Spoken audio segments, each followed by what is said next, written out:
Сәлеметсіздер ме, құрметті ұстаздар. Бүгінгі видеода топқа бөлудің бірнеше әдістерін айтамыз. Бірінші әдіс қызыл қоңыз деп аталады.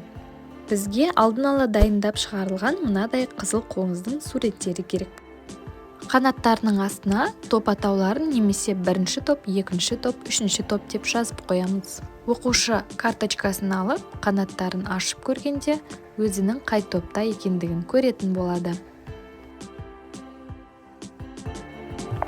Келесі әдіс мозаика әдісі. Бізге мынадай мультфильм кейіпкерлерінің суреттері керек. Оқушыларды неше топқа бөлсеңіз, сонша сурет таңдайсыз. Барлық суретті мозаика етіп қырқып дайындап қоямыз.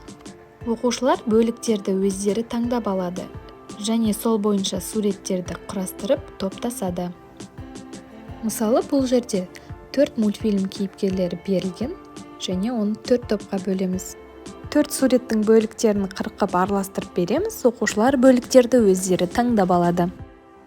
Мультфильм кейіпкерлерінің атауын оқушыларға айтып қоюға немесе суреттерді тақтаға іліп қойсаңыз болады.